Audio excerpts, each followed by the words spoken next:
Spotlight நேயர்களுக்கு வணக்கம். நம்ம இப்ப திரைமர்சனத்துல பார்க்க போற படம் 29. அதாவது என்னோட 29 இதை மாதிரி நீங்க இந்த படம் பார்க்கறதுக்கு முன்னாடியோ இல்ல படம் பார்த்த பிறவோ உங்களோட வாழ்க்கையில 29 வயசுல என்ன நடந்துச்சுங்க நீங்க ஷேர் பண்ணலாம், கமெண்ட்ல சொல்லலாம், இல்ல நீங்க மத்த இடத்துல கூட இதை ஷேர் பண்ணிக்கலாம். ஏன்னா அது ஒரு நல்லதா இருக்கும் நான் நினைக்கிறேன். என்னோட 29 வயசு பத்தி நான் சொல்லிடுறேன். காதல் தோல்வி ஒரு பக்கம், வேலை வாய்ப்பு இன்மை ஒரு பக்கம், சினிமாவில் வருமானம் இல்லாத சூழல் ஒரு பக்கம், தங்க இடம் இல்லாத சூழல் ஒரு பக்கம் சொல்லிட்டு மூட்டையெல்லாம் கட்டிட்டு சென்னை விட்டே பேரலாம் அப்படின்ட்டு கிளம்பினேன் 29 வயசுல. அப்போ கோடம்பாக்கத்துல கார்லோஸ் அப்படின்னு சொல்லிட்டு ஒருத்தர் ஸ்டூடியோ வச்சிருந்தாரு.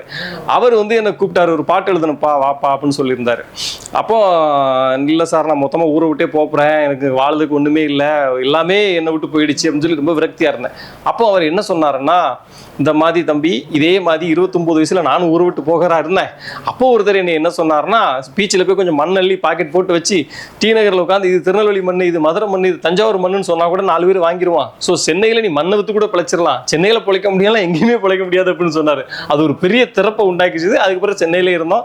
அன்னைக்கு அந்த ஒரு பாட்டு எழுதுனா அன்னைக்கு தாய் கிழவி படம் வரைக்கும் நம்ம பாட்டு எழுதியிருக்கோம். ஸோ என்னோட 29 வயசு அனுபவம் இது மாதிரி உங்களுக்கு எதா இருந்தால் சொல்லுங்க. இப்போ நம்ம படத்தோடைய கதைக்குள்ள போயிடலாம்.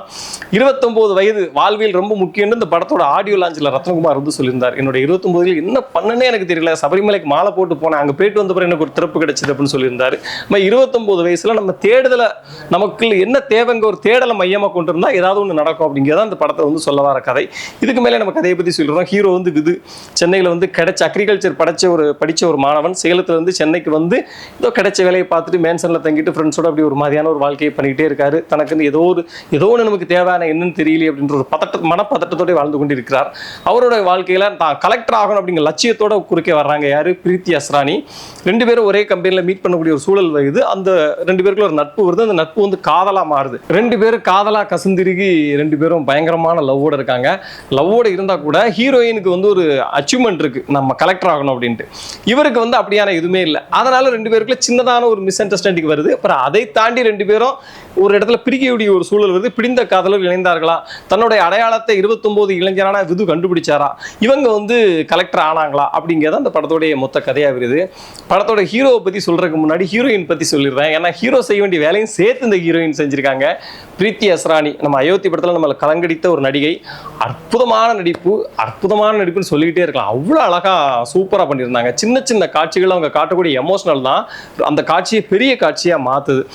உதாரணத்துக்கு ஒரு இடத்துல நீ அப்பப்போ என்னை விட்டுட்டு மட்டும் போயிடாதடா அப்படின்னு சொல்லும் போதாக இருக்கட்டும், டக்குன்னு ஹீரோ தன்னோட அம்மாவுக்கு உடம்பு சொல்லணும்னு சொல்லி பஸ் ஸ்டாண்ட்ல இருக்கும்போது அந்த பஸ் ஸ்டாண்ட்ல ஃப்ரெண்ட்ஸோட நின்று பதட்டமா உனக்கு ஒன்றும் ஆகலை அப்படின்னு கேட்கும் போதா இருக்கட்டும், ஐயோ நமக்கு 29 வயசுல இப்படி ஒரு காதலி கிடைக்காம போயிட்டாங்களே அப்படின்ட்டு உங்களெல்லாம் ஏங்க வைக்கும்.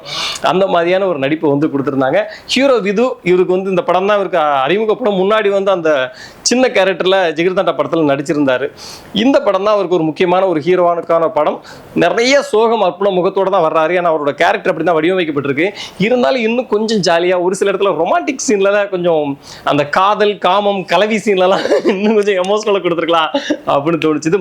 மாஸ்டர் மகேந்திரன் நடிப்பு மெச்சக்கூடிய ஒரு நடிப்பு. அவர் இன்னும் கொஞ்சம் யூஸ் பண்ணிருக்கலாம் அப்படின்னு தோணுச்சு. நம்ம அவினாஷ் அவர் ஹீரோட ஃப்ரெண்டா வரக்கூடிய ஒரு நடிப்பும் ரொம்ப அற்புதமா இருந்துச்சு. வேற சின்ன சின்ன கேரக்டர்ல வரக்கூடிய எல்லாருமே நல்லா தான் நடிச்சிருந்தாங்க நடிகர்களை பொறுத்த வரைக்கும்.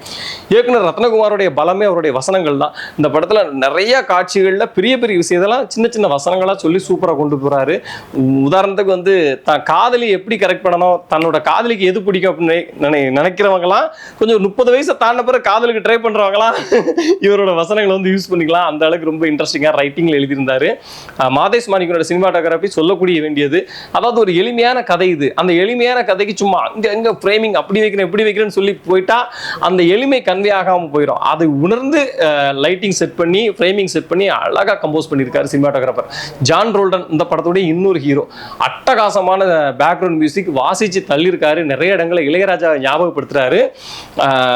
பாடல்களும் அந்த பாடல் வரிகளும் கூட ரொம்ப அழகா இருக்க. மோகன் ராஜா, உமாதேவி அக்கா, நம்ம அண்ணன் பாக்கியம் சங்கரனை அவர் வரவும் செய்கிறாரு. அவரும் அழகா எழுதியிருந்தாரு. எல்லாரோட லிரிக்ஸுமே ரொம்ப நல்லா இருந்துச்சு. படத்தோடைய நீளத்தை கொஞ்சம் குறைச்சு, ஏன்னா படம் ரொம்ப ஆழமான ஒரு விஷயத்தை பேசுது, ஆனால் நீளம் சின்னதாக டிஸ்டர்ப் பண்ணிச்சுது, அந்த நீளத்தை கொஞ்சம் குறைச்சிருந்துருக்கலாம். மற்றபடி 29 வயதை கடந்தவர்கள் மட்டும் பார்க்க வேண்டிய படம் இல்லை, 29 வயது வரை இருப்பவர்களும் அந்த படத்தை வந்து பார்க்கணும். நமக்கு ஒரு தெளிவாக இருக்கணும் அப்படின்ற மாதிரி சொல்லுது. பிறகு வந்து உங்களுடைய தேடல் தான் உங்களுடைய அடையாளம். நீங்கள் போய் ஒரு இடத்த அடையிறது அடையாளம் இல்லை, தேடி ஓடுறீங்கல்ல, அந்த ப்ராசஸை லவ் பண்ணுறீங்களா, அதுதான் உங்களோட அடையாளம் சொன்ன விதம் வந்து ஒரு பொய்ட்டிக்காக இருந்துச்சு. நிச்சயமாக பார்க்கக்கூடிய ஒருத்தோட இருக்கக்கூடிய படம் தான், தேட்டரில் போய் பாருங்க. நன்றி, வணக்கம். இந்த வீடியோ உங்களுக்கு பிடிச்சிருந்தா லைக் பண்ணுங்க, கமெண்ட் பண்ணுங்க, ஷேர் பண்ணுங்க, சப்ஸ்கிரைப் பண்ணுங்க.